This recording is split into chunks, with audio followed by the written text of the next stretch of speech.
come in, stays out. Waltrip's number 17, or rather Michael Waltrip, and now his brother is also in. So the Waltrip combination. Right behind Darrell is Michael on pit road. Michael had a pretty good start, and here come both of them out at the same time. The 24-year-old in car number 30. They're the ones that did some unique engine work last night.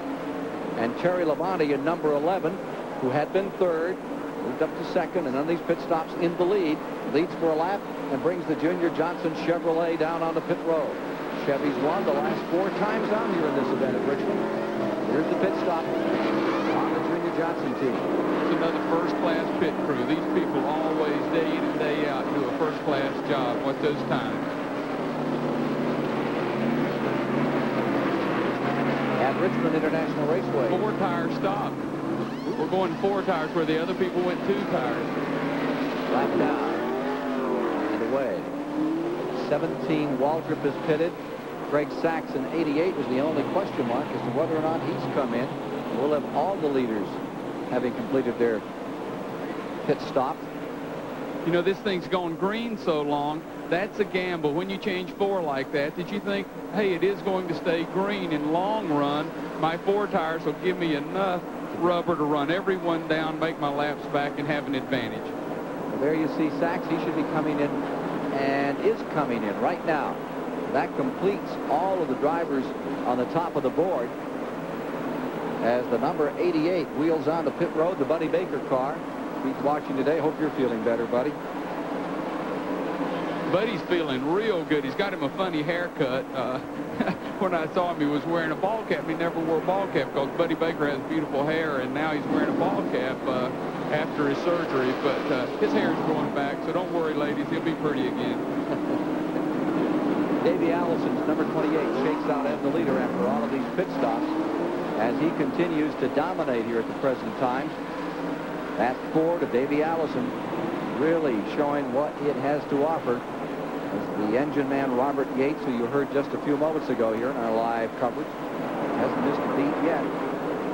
And Davey is just floating this car around the racetrack anywhere he wants it, bottom or the top. It looks a great deal like an Earnhardt performance. Yeah, it's really working. He is so dominant.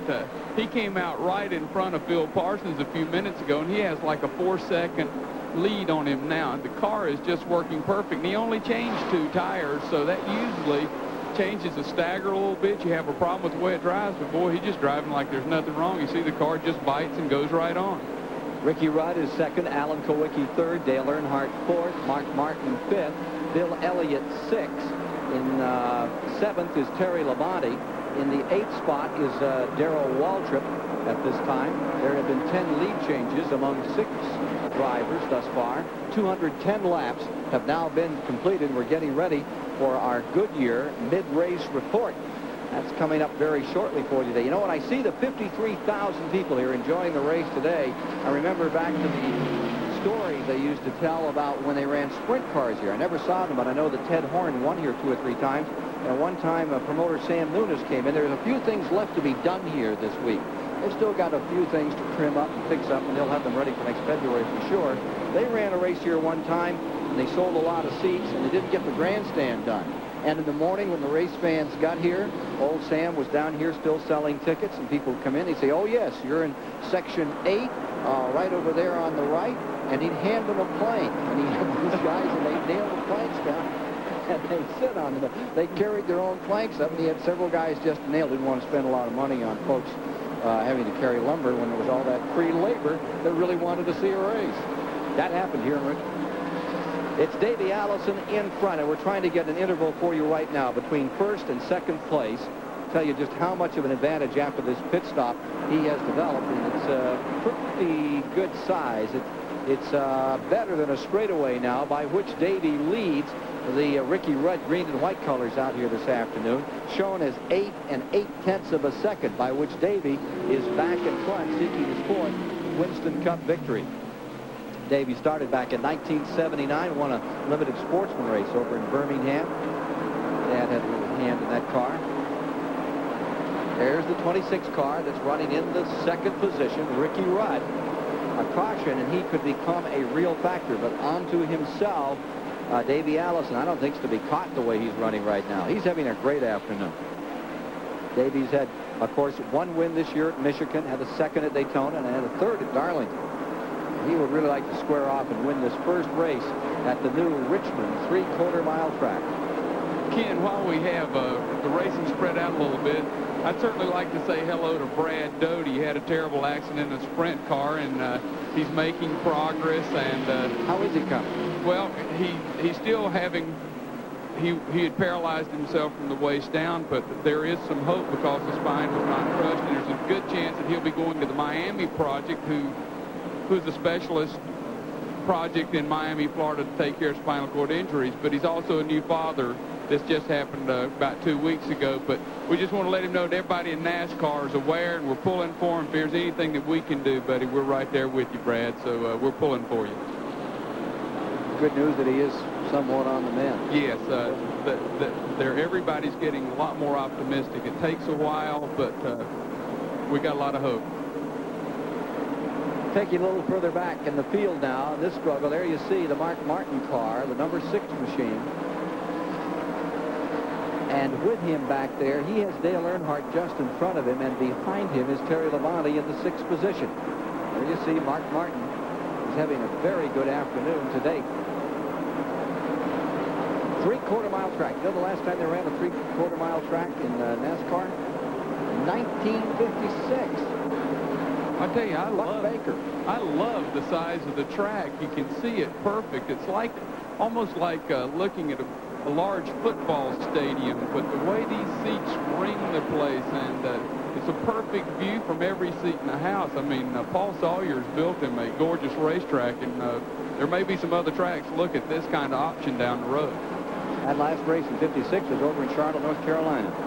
Buck Baker won it back in 56. Last time they ran a 3/4 mile track. Everybody talks about the old track on Wilkinson Boulevard as the only 3/4 mile track, and that's not totally true. They ran in Mobile, Alabama on a 3/4 mile.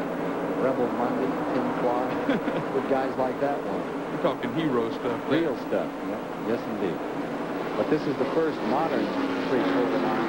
See, there's modern. There's a computer. That's Jeff Bodine's wife, and she's working a computer that tells her everything that she needs to know, how many miles they've driven, how the gas is going. So NASCAR is hitting a new age. We have computers, but she's the only one that knows how to work it. Well, let's take a look at our Goodyear race cap off our computers. There's not a scoreboard here today, so you're lucky to have an opportunity to catch up here a bit. On the mid-race recap, we have Davey Allison in first, Ricky Rudd in second, Alan Kawicki third, Dale Earnhardt fourth, and Mark Martin is maintaining the 5th position now. That was at the midway of the race, with 200 of the 400 laps down. Taking a look at some of the 1 through 5 in the standings. At the 6th position was Terry Labonte. Then in 7th was Neil Bonnet. Bill Elliott. Rounding out that group was Phil Parsons, then in the 10th position. A little further back, Kyle Petty was in 11th. Brett Bodine was 12th. Michael Waltrip holding the 13th position. Sterling Marlin followed a lap back, and so had Mike Alexander, 15th position. And rounding out the top 20, Dale Jarrett, 16th, followed by Benny Parsons, Bobby Hillen, Dave Marcus, and Ken Schrader rounded out the top. But the attrition thus far, and it's been fairly steep out here. Lake Speed crashing. He was involved with Richard Petty in a first lap incident. Rusty Wallace, a terrible incident here that eliminated his car. Right in that first lap, he got banged up, was able to put in only 20 laps before he had to retire. Harry Gant, bad crash, fire, he's okay. Rick Wilson is out with the engine gone, and Morgan Shepherd's car is retired. There you see the average speed at halfway is only 87 miles an hour, and the lead changes at halfway were 7 leaders, 10 lead changes, 4 cautions, and a lengthy spell under the caution flag, and 6 cars have retired. Here's Dave Despain. With half the race still to be run, a lot of things can still happen, but the headline incident, I think, in this race is going to be the Wallace crash. He claims he was rear-ended by Jeff Bodine as they turned for the yellow flag. Rusty Wallace, in the thick of the point battle with Bill Elliott, knocked out of the race early. That's the one that people are going to remember. In terms of spectacular incidents, that one goes hands down to an amazing crash early on here. The 52 car of Jimmy